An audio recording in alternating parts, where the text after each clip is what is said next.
I'm going to say good morning. There we are. We are live? Yeah, we are live.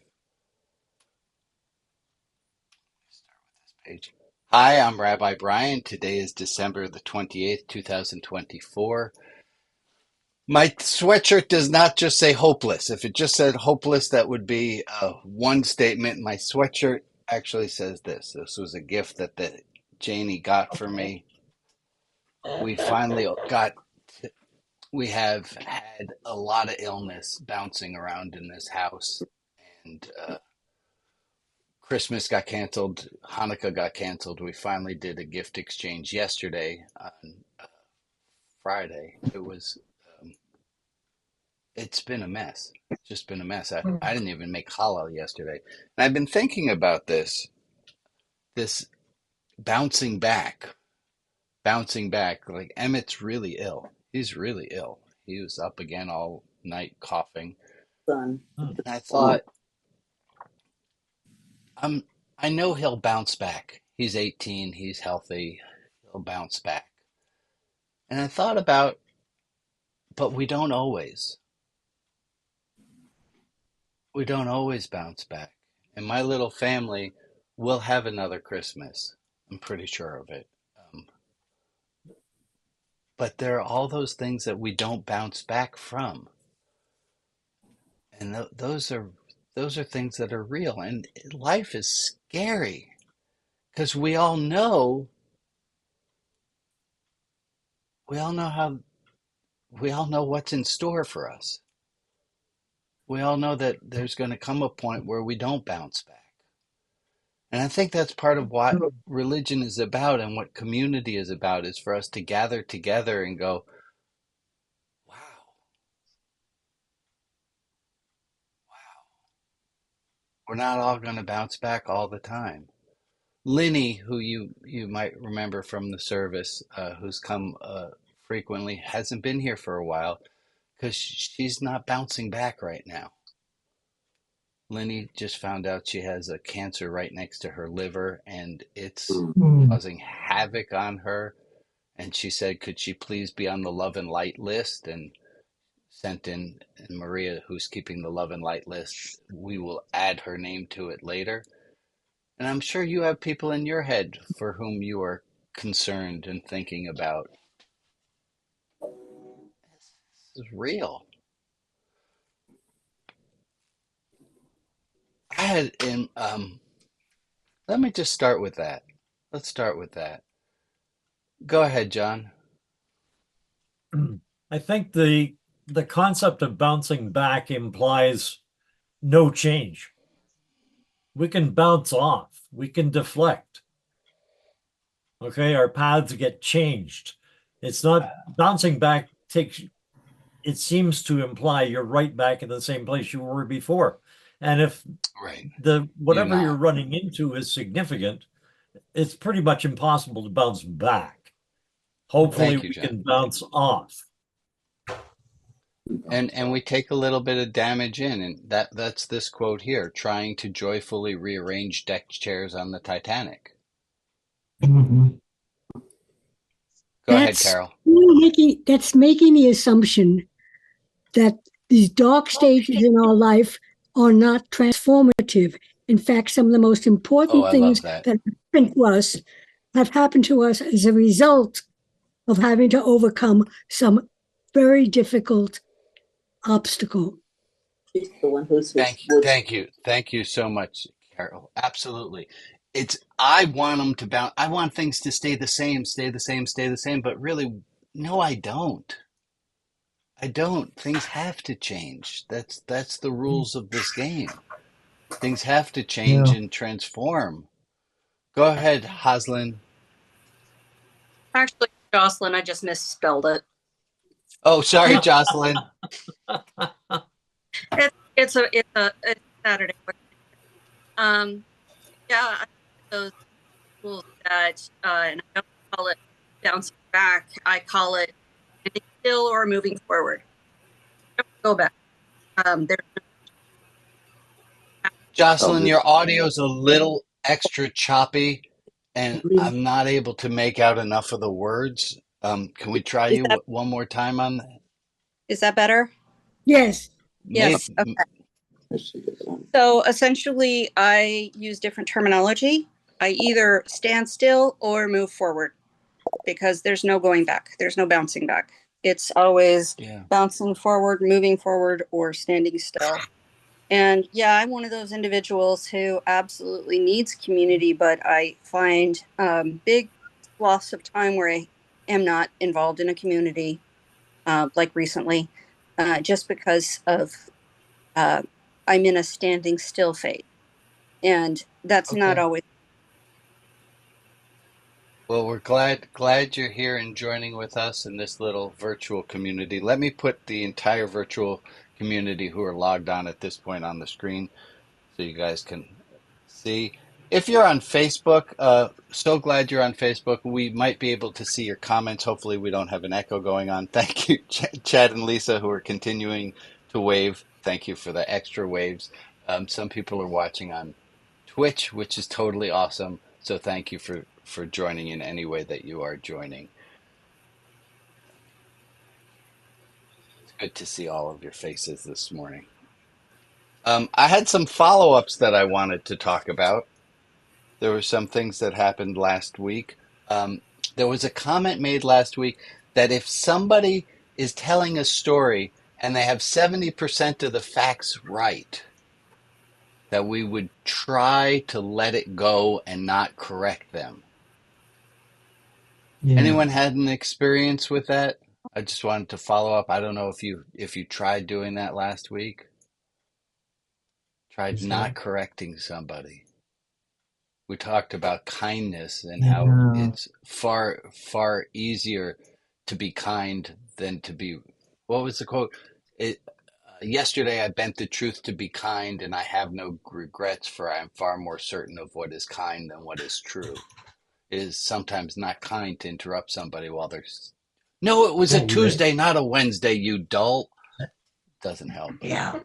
Go ahead, Harold, and then Ron. Oh, Harold and I have discussions about sorry, Connie. the Go past. ahead. Okay, Harold and I have discussions about the past, and he'll say one thing, and I'll say, no, it didn't happen like that. No, it didn't. No, it wasn't like that. So we have discussions that we do that. I do that. I want him to be correct.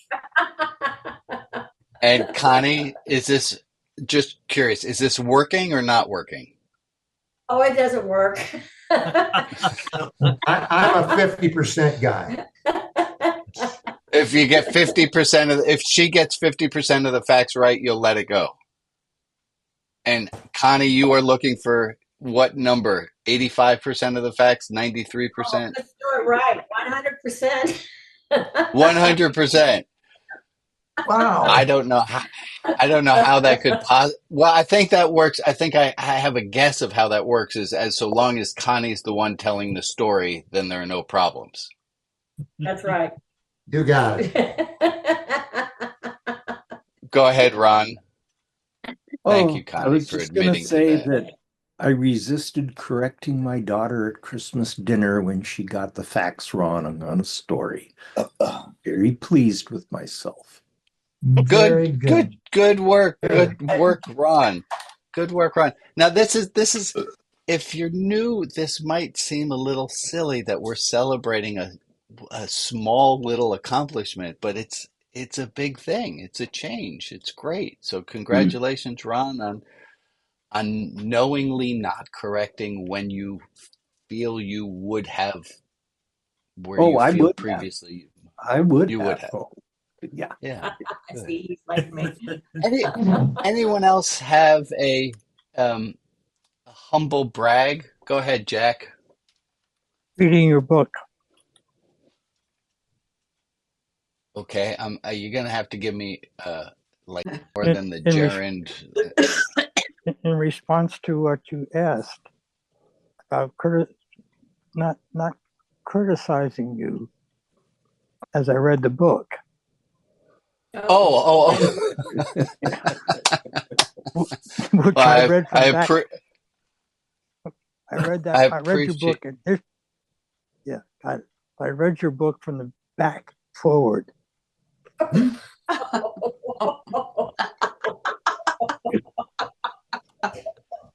I didn't design it that way, but I know. I'm Yeah, but very as I read it, curious.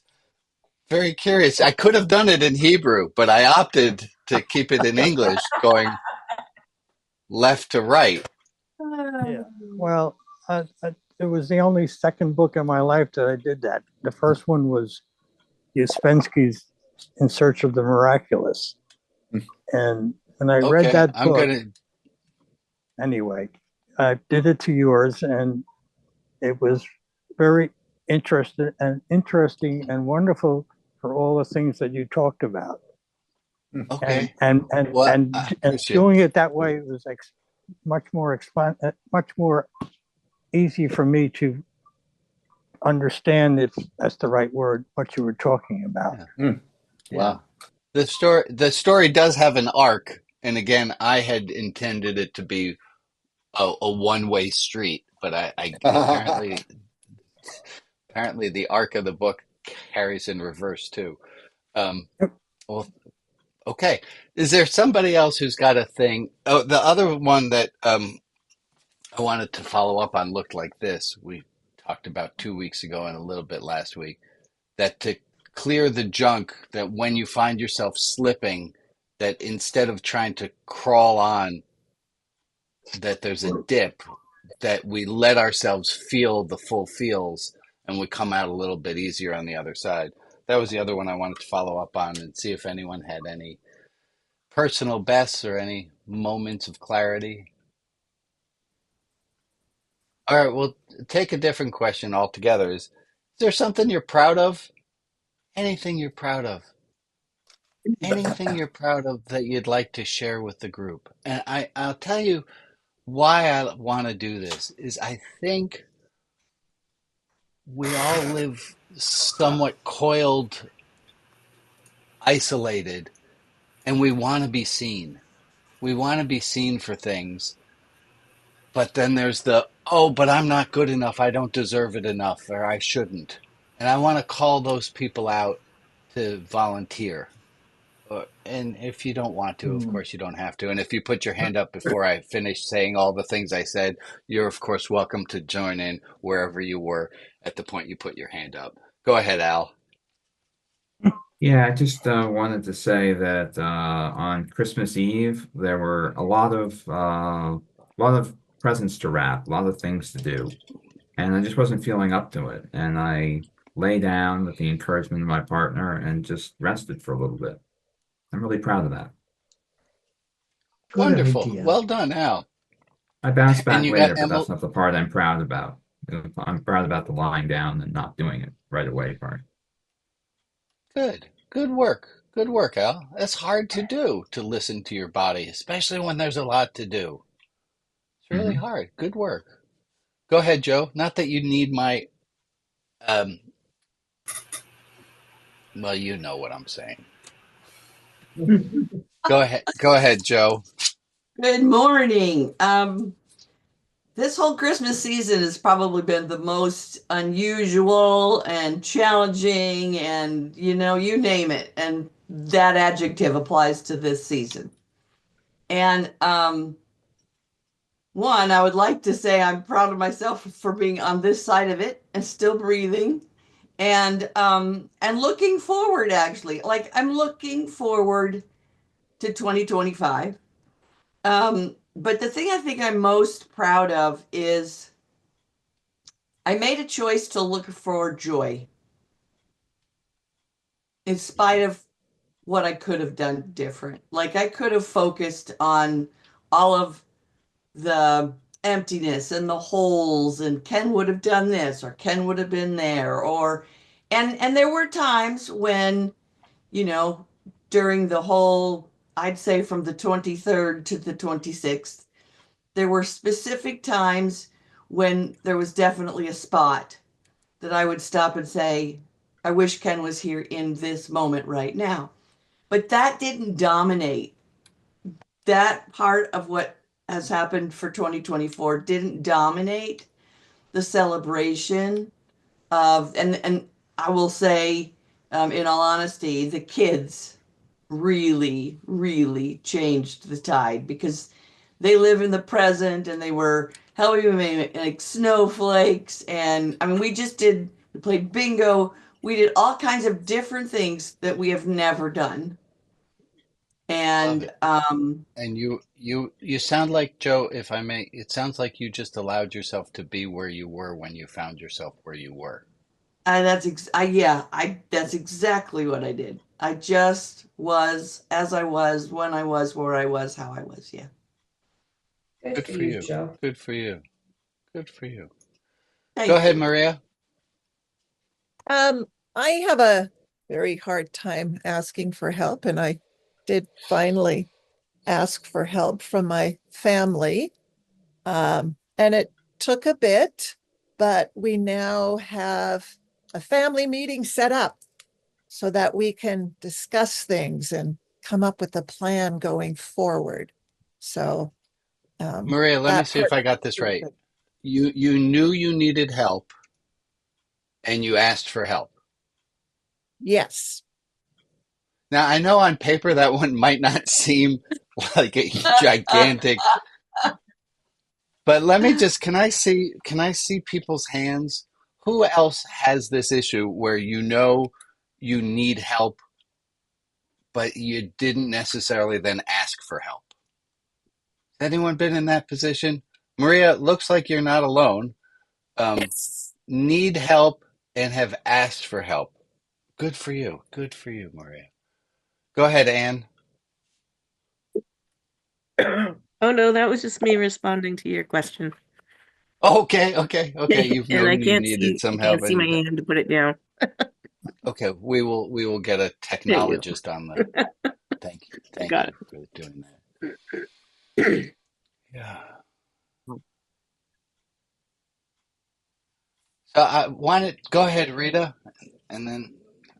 Well, I've been alone for 4 years now, and much of that not being able to leave the house. And I had felt very, I don't know the right word. I've just sort of protected myself from much of the universe, I guess. Um, and over the last week, my daughter, Sharon and Nancy, her wife, who is also therefore my daughter, um, they came down uh, for the day, and Sharon had noticed an ad from a um,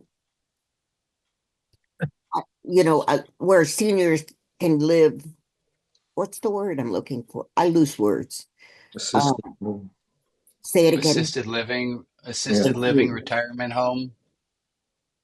All of that. Yes, thank you. Okay. Um, that they were having a special on their one bedroom. It was now cheaper than their studio until December 31st. You had to, I mean, you had to apply for it or whatever. So they, I decided I'd go with them. We went to look at it. It's a beautiful place. And I just Hello. said, okay, let's do it. And Hi. so I will be moving at Wow. some point. Hey. That is so great.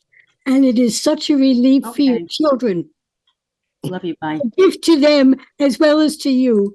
And I give you every kind of medal for having made that decision because I really feel for the caretakers. It's so hard. And they now know that you're going to be safe. And I think that's wonderful. Thank you. Thank you. I hadn't thought it from that point of view, really, but I'm glad you pointed that out. Let me ask you. Go ahead. Go ahead. Who said, let me ask? Go ahead, Rita. Go ahead. Keep going. Uh, well, so since then, um, I've had some additional physical stuff happening. I mean, and this was last Thursday. It's been quite a week, a few days really, Been quite but a week. A lot has come to me through some of the readings that have been sent to me. That basically is that if we just followed the plan, that's the way it should be. Okay. And Well, Rita, I'm gonna you know cut you how I off for a feel. second. Okay. Let me ask, because Rita brought this up and then Carol did, and it bounces back to something Maria said, which is about caretaking. And in my house in the last week, Jane and Emmett have been out. They've just they've been sleeping all day. They've had no energy. They've been very ill. And I've gotten the job of caretaking, which of course I do with an open and giving heart. I've only been doing this for a few days. It's exhausting. Yep. It's Really? exhausting to be a caretaker. Meg, you pain in my love. I I was just gonna said, ask you. I just said, oh, really? Yeah, so I was going to give an opportunity, and I'd like to give an opportunity for all those who are caretakers to take a moment to recognize themselves and to say to the group, I'm a caretaker and I'm exhausted from it. I am a caretaker and I'm exhausted from it. I am a caretaker and I am exhausted from it. I'm a caretaker and I've got a little bit left. Hey, Jack. I'm a caretaker and I'm getting exhausted. I am a caretaker and I'm exhausted. I was a caretaker and I'm still exhausted. Mm, Yeah. Really. I was a caretaker and I'm still exhausted too. Yeah. It's tiring taking care of somebody. It's really tiring. And it's a I didn't get beautiful it. thing we go ahead. I had to walk out a second, but I was a caretaker for a long time, and it is transformational as well. But I learned to say that I like the phrase caregiving as opposed to caretaking. That was a helpful piece. Yeah. Good point. All right. Anyone who wants to repeat it with I have been a caregiver. Yeah. And it's exhausting. And it's exhausting. And transformation. Folks, what's the proper, I mean, you're not medical experts, all of you, but what's the proper prescription for somebody who's exhausted? Sleep. Self-care, which is really hard to do when Right. you sent the energy elsewhere. Rest. I think taking care of oneself while one is a caregiver makes the caregiving more difficult. Yeah. I go outside for fresh air. It sometimes feels like as a caregiver, it sometimes feels like you're left with the scraps of the chicken to make a meal out of. Mm-hmm. Good point. Not a lot of meat left. Okay.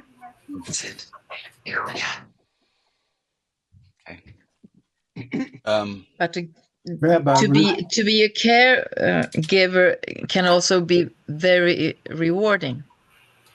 Yes, of course it is. In the midst of all of the strife and the problems in my house, we had a neighbor whose son had a surgery. I made them dinner.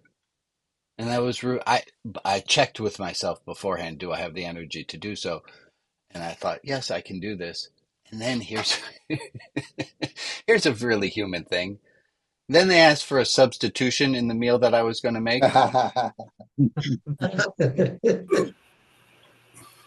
And I found out that I was willing to give to this point, not to that point. And I laughed at myself.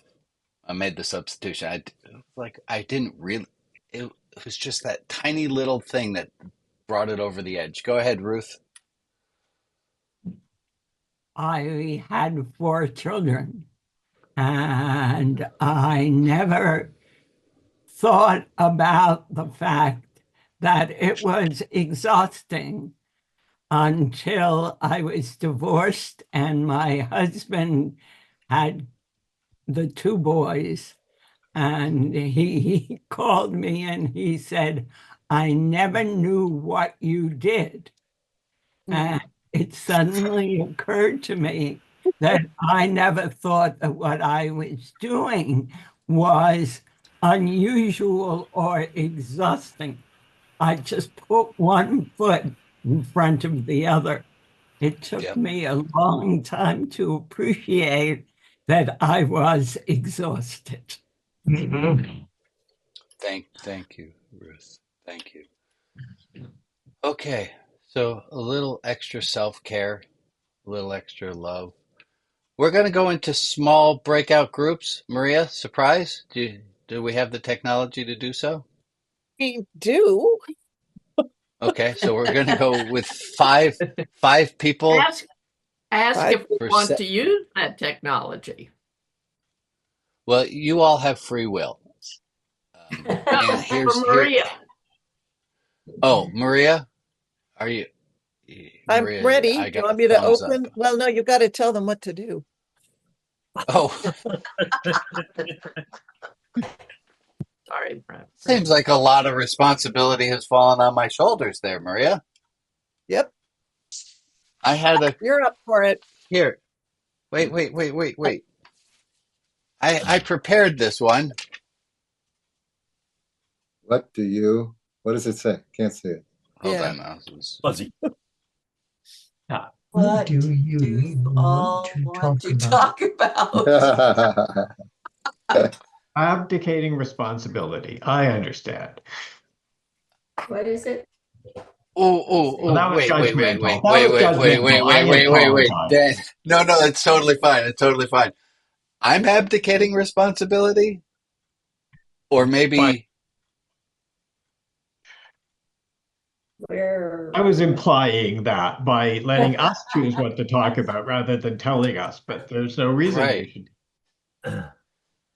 I had this thought. That's why I wrote this down. I had a thought of beginning the service with just this question of saying, "Hey, I've led this service 200 something times. What do you want to talk about?" That's So I a think good question. that's prompt enough. Yeah. So let's do. We're doing 6 minutes with a kicker 7th. Is that correct, Maria? Or I think we do 7 with a kicker. 7 with an extra minute. Okay. Extra minute. So you will be sent into breakout rooms. If you're audio only, you will be sent to a room, I think, automatically. Otherwise, you get to join one. And if you want to stick back and hang out with me and the Facebook people, we're going to be sticking here. Thank you, Maria. All right. They're open.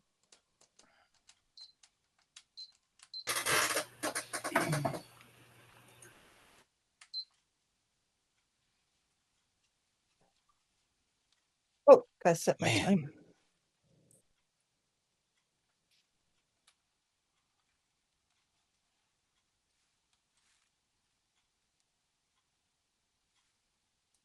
Here are the people who are left.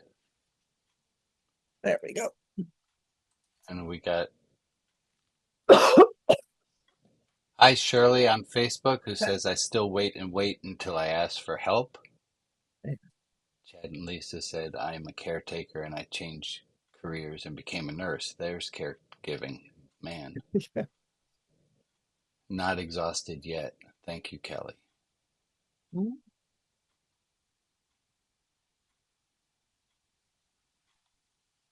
Hi, Michael. You're the Good morning. brave soul who is on video with Maria and I. Everyone else seems a little frozen. That's fine. What's going on, Michael? Yeah. Oh, I'm in passive mode this morning. I had a migraine. It's gone now, but and it leaves me a little befuddled, so I'm just soaking it in. I've only had less than a handful of migraines, and boy, oh boy, that's a that's amazing. They're weird. I'm reading a book about them now by I always forget his name. You know, the guy who wrote The Man Who Mistook His Wife for a Hat. Oh, Yeah. I right. can't think of his. I can't I either. can't remember his that guy. Anyways, I'm reading his book about migraine now, and it's quite fascinating how varied it is as a complex, and how ununderstood it is and how common it is. We got Oliver Sacks came up in the chat. Thank Oliver, you, Jim. yeah, yeah. Thank you. I feel better. And I don't know why I have such a block about his name. you weren't the only one. So of Cheers. people on screen, three didn't. I think of migraines somewhat like in the old days when you had to actually tune a television or tune a radio, and it's static, static, static, static, almost a signal, then it's clear, and then the it's how what a I like that balance it image. is that the times that we don't have a migraine, that the shit actually works. Mm. Well, and you know, we shouldn't compare ourselves to other people, but of course we do. And I think I'm pretty mild. I don't have auras. They don't last for multiple, and my medications work.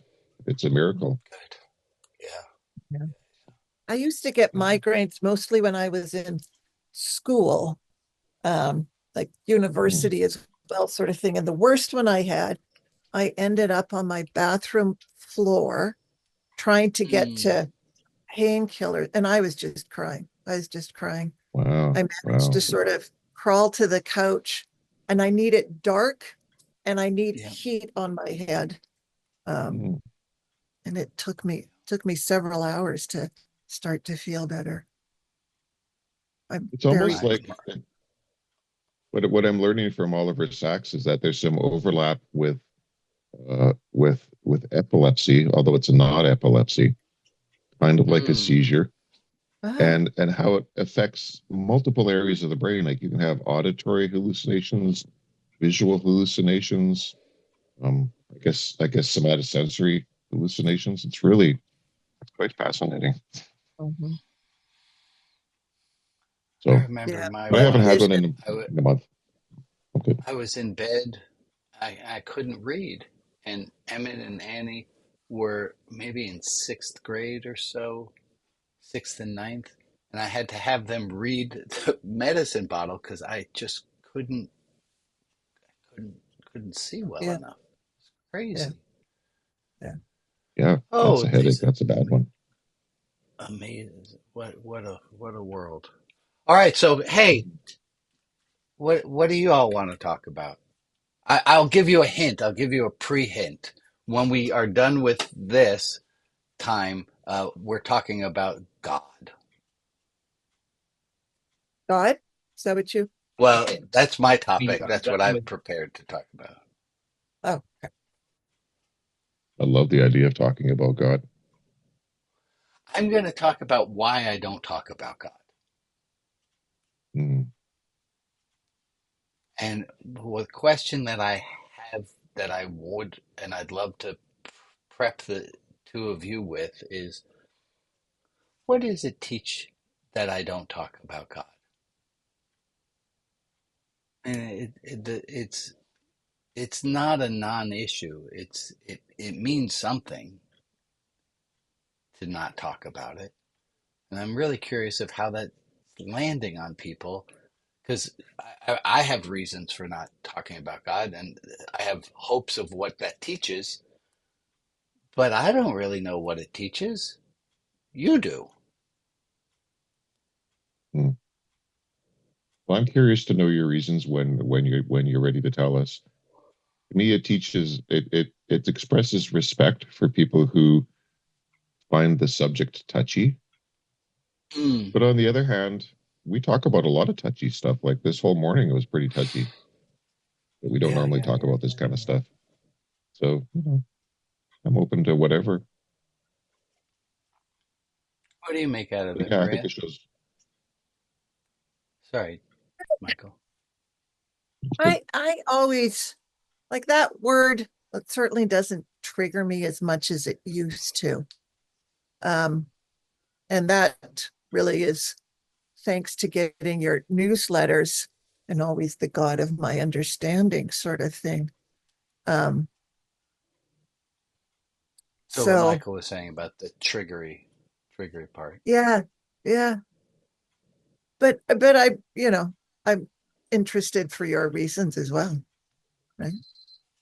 So It's okay not to know too. Like, how can we know? Really? yeah. I think that's the hard part. And I'm going to say hi to Jim, whose microphone's not working, but is participating via chat. And Rebecca, welcome in.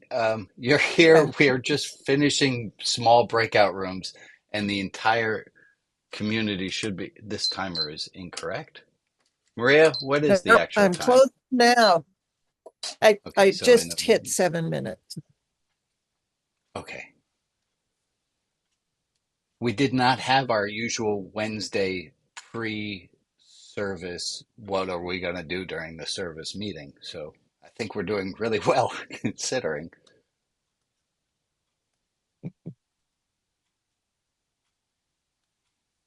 Oh, so Rebecca, I sent everyone into Alexia had breakout a really good. rooms. Oh, go ahead.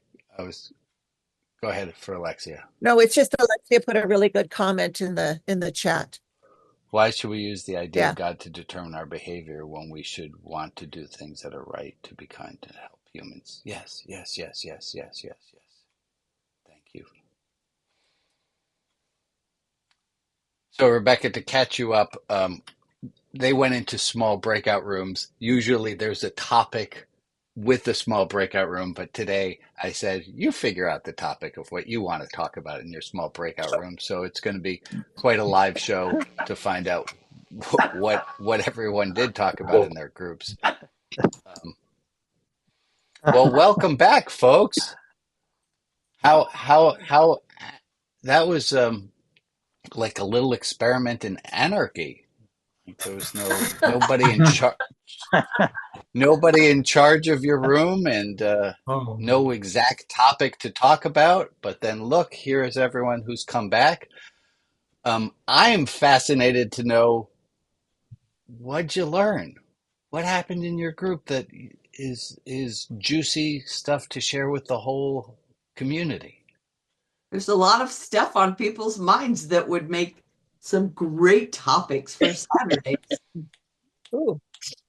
Write them Oh, down. that's wonderful. I did. Oh, Science and religion, people's stories, your book. What's the point of war and what's the opposite of war, and how do we be people that don't that solve problems a different way? That would be a good way to say that. love it. So let me make the announcement. Maria will put up in the chat. If you would like to get contact information for other people, you can continue these conversations yourselves, you know. I do have a hat, but very few magic powers. And if you want to follow up with somebody, there's a link in the chat which will bring you, or on Facebook, post something on Facebook and say, I would love us to chat about this. And let's see what happens. Let me hear from another. Here, I'll show you a Facebook post that just came in based on the book. So in the book, I asked people to make a drawing of a Lovosaur, and here was a entry that was entered up on Facebook by Holly. So thank you, Holly, for posting that. And if you would like to post your Lovosaur. The problem with posting your pictures of Lovosaurs, and I say this in the book, the problem with posting your picture is people are going to like it. Not quite. And that's the point.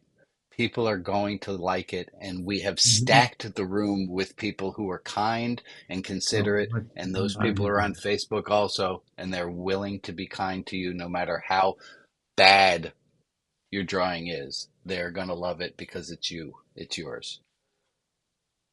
Okay, shameless book plug. I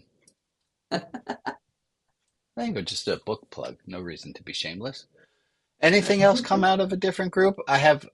Maria, we're going to go into prayers, and then I have a big topic to bring up, so I got to make sure that I have at least 15 minutes for that. Anything else from your small group? Did you enjoy the small group experience? Can I see something on your faces that, or give me a no? I don't care. No. Well, So that, in my small group, I occupied most of the time and really felt very supported by the people that were there. So that was very helpful. And Oh, that's and I have beautiful. another book recommendation. So Okay. We'll place that in the chat or however you want to share that with people. okay, it's not from me, but Go I'll ahead. do that. Okay. Maria, you have a list of Okay. names there. Let's I give do. people one more second if there's something they wanted to share. Okay. Good. Okay. These are the people to whom we are sending light and love. Ken in spirit and Joe, Carolyn, Brandon, Flynn, and Porter, Lauren, Brian, Addie, and Lincoln, and the Ludwig and Applebaum families.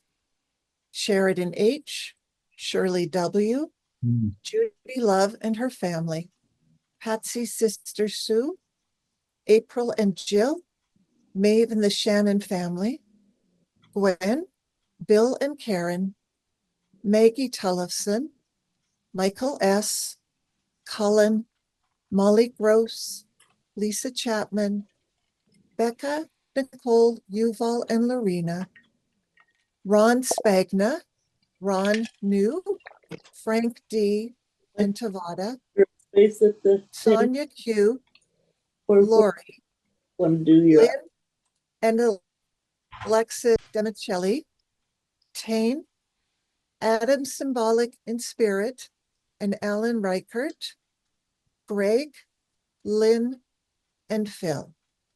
If there is another person in our community to whom we can offer light and love, please put their name in the chat and I will add them to the list on Facebook.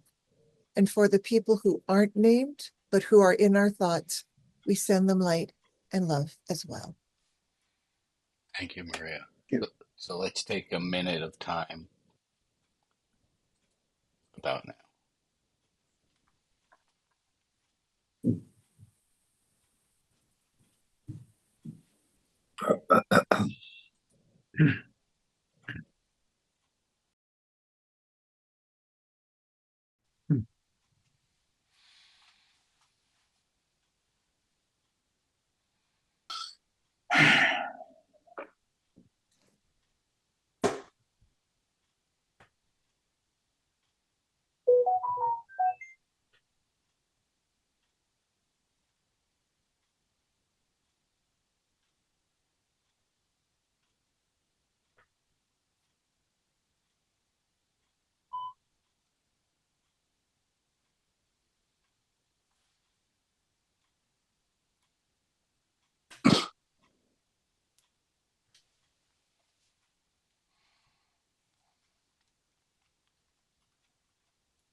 Thank you for that moment.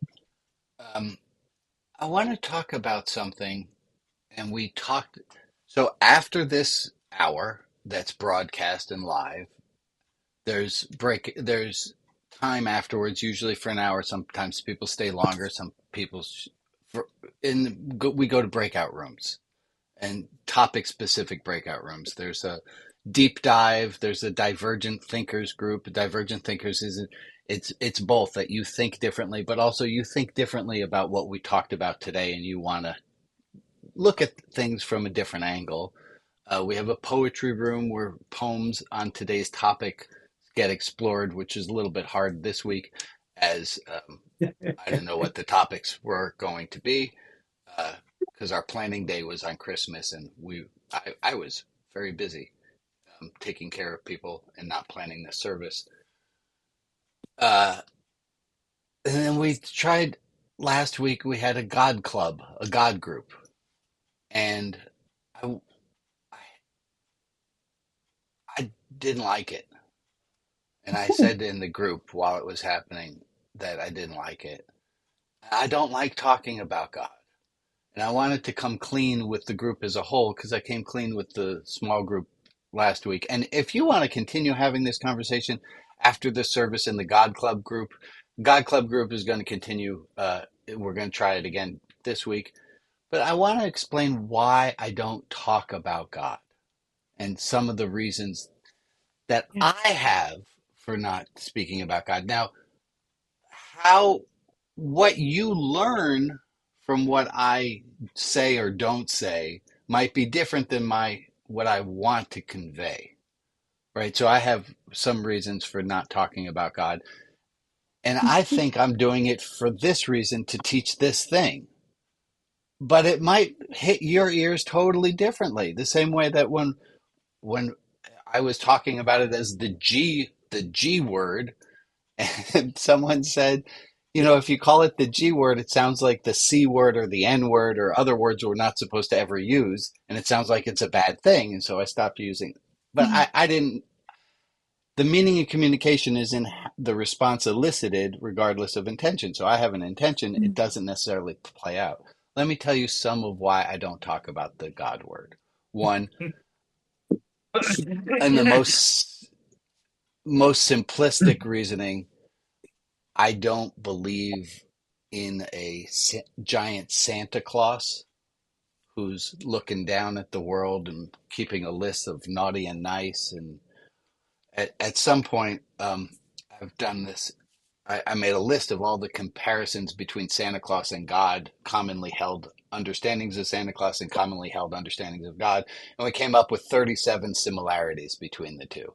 I don't believe in a giant red suited Santa Claus or that God's looking down, bestowing gifts because I'm on the good list. That doesn't make sense to me. Nor do I believe in an authoritarian Zeus throwing arrows at people. And if I use the word God without putting an asterisk next to it and explaining what I don't mean this Zeus character, so I just avoid. And nor do I believe in the third God that I definitely don't believe in, is the high school vice principal, the one who's keeping a list and going to check. And we're going to talk about that later. You really shouldn't have done that. I need you to write a paper about all the reasons you shouldn't do that. I don't believe in that type of. So what do I have? Nothing. I have nothing. I do have something. Well, then talk about what you do have. People in this group do not believe in Santa Claus, do not believe in the authoritarian Zeus, do not believe in the vice. They are in a very different place. Respect how far they have come. Well, let me get right to where you are, Carol. Thank you for the bumpy but efficient transition. I don't care anyone's answer to the question, do you believe in God? But I do care if the last 5 people with whom you interacted would say you were kind. I believe that we can use God as a placeholder for our highest ideals, that it's a word to mean the best that we have to offer. I can use the word God to talk about God as a verb. In the same way, and Carol, you'll forgive me because it's in the Christmas Carol, that you don't need an Ebenezer Scrooge to understand. There was never a person named Ebenezer Scrooge, but we all understand what it means to be Scrooge-like. There doesn't have to be a ultimate highest self for me to understand what that looks like. That's what I'm trying to get towards kindness and love and openness and acceptance. I also, and I had this conversation with Meg recently, if I define God, I'm afraid that in my role as rabbi and authority, that it might unduly influence people to believe what I believe. And I don't want to do that. I think everyone has their own understanding everyone has their own understanding, and I don't need to. That all having been said, I would love to hear, because some of you have been here for 4 years with me, and I'd love to hear what has it meant to you for me to have avoided talking about this topic. Because the proof of the pudding is in its tasting. So what I have taught isn't in what I think I have taught. What I've taught is in how you've understood what I've taught. Go ahead, Rita. Well, since I'm the one who wanted that group or wanted something like it, I don't think of God as any of the things you've described. He is not, I like Santa Claus, don't get me wrong. I was talking about, it's the word nuministic I learned. I'm beginning to learn. Yeah. Which has to do with an experience or therefore a belief beyond just what we see from the day to day. And God has been a metaphor for some. I don't care if it's God, it could be George. It's, you don't seem to, you sort of cut that off because you have this other belief about what people mean by the word God. And you're so open in everything else and so closed on that word. You must have had a really bad experience. Let's be careful. Let's be careful not to speak too much for me, as I would like to speak for myself. Well, I'm speaking about my reaction to the way you have shut me down, in my opinion. Oh, that sounds like it was personal, Rita. That was personal, that one. I apologize, but that I cut you down. Today, when I shared an experience with me that was, and what I've been living through, you then turned it to caregivers. And that was the last of any feedback from this group for me about what I've been going through and what I was sharing. And that's kind of the feeling I had in the God group. I don't care if we called it the God group. You did that. Right. Nuministic, if I knew how to. So let me help everyone with the word. The word is okay. I'll be quiet now. The numinous. Numinous is another word for the holy. The holy is that which is set apart from the profane, from the base, from the regular. That's the word we're looking for. Rita, I want to take in some other people have their hands up. I want to add in their voices as well. I don't mean to move on from you faster than is comfortable for you, but I have Christina and John and April who all want to share, and we have 5 minutes. Go ahead, Christina. Well, I tried to leave God in the age of 25 because I thought that the church and everything was just, a lot of bad ideas and oppression and a lot of things. And it was easy to leave the church, and it was easy to leave a lot of my ideas, but it was impossible for me to get away from my experience of something divine in this world, yes. which I call God, because I need a name for it. So that's what I mean by God. This wow feeling of being Yes. part of something that is greater than myself. Love it. Thank you. Yes, yes, yes. Thank you. So that is God. There's a quote from Lao Tzu that says there was something formless before the earth was created, and for a lack of terms, I call it the Tao. But we could say for a lack of other words, we call it God. There's something formless and beautiful. For lack of other words, we call it God. Go ahead, John. Thank you, Christina. For a long time, I kept a copy of Bertrand Russell's book, Why I Am Not a Christian, and thought about writing a similar kind of thing. But my focus is, if I say I'm Christian, then anyone I talk to who thinks of themselves as Christian automatically assumes I'm exactly like them and believe like they do, which is the reason that I have transitioned away from God to saying the God of my understanding. Exactly right. So it's it's my experience of God. And if somebody wants to explore that with me, that's fine. But the God of my understanding is just that. It's mine. Yours is the God of your understanding. And however we want to continue that communication is fine. Go ahead, April. So I often write it like this: of my understanding, the God of my understanding. Parentheses help. Go ahead, April.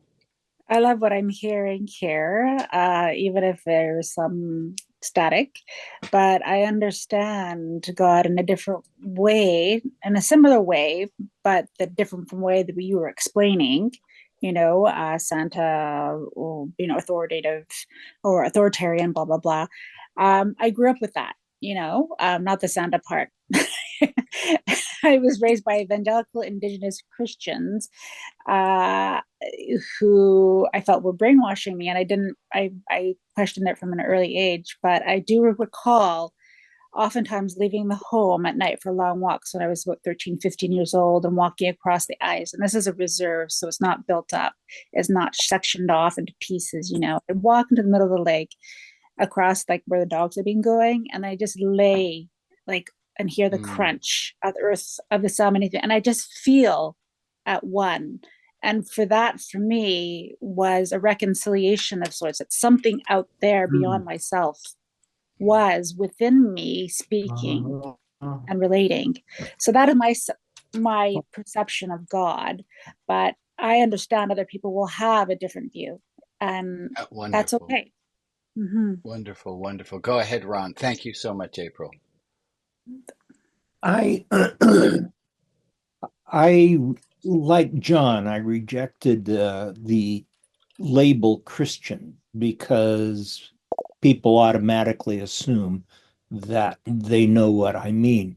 Yep. And then I started using the word, pagan Quaker, which also got quite a reaction, but again, didn't get clear. And recently we were talking about the God, and I wrote a poem about the many names of God. And there was a line in there that it says, experience of the divine and their holy name, or is this just my desire to make the divine tame? And I think that our desire to name God and to put God in a box is, God does not belong in our box, and that's why we have religion outside the box. Thank you. Thank you. We'll use that in our next ad campaign. Thank you, Ron. There's a quote from Immanuel Kant that what we're speaking of reminds me of. Two things awe me most: the starry sky above me and the moral law within me. Go ahead, Michael. Well, fascinating fascinating that you brought up what you did after 4 years. I'm glad I waited. Been a long time coming. but I just want to share the distinction that I think is very refreshing to me with this group that keeps me coming back even in the midst of many options, is the capacity to make a distinction between religion and God. Amen. And I think it's brilliant in that regard, because in Western civilization, as I understand it, there's a total resistance in doing that. Thank you, Michael. And Total. thank you for your patience. Let's see what we talk about in 4 more years. Okay. Go ahead, Bob. Okay, is my speaker working now? Yes, sir. Okay, good. I hadn't trouble with it before. I think that in my working through puzzles that I know that something is the cause of my being here. I don't know what that something is.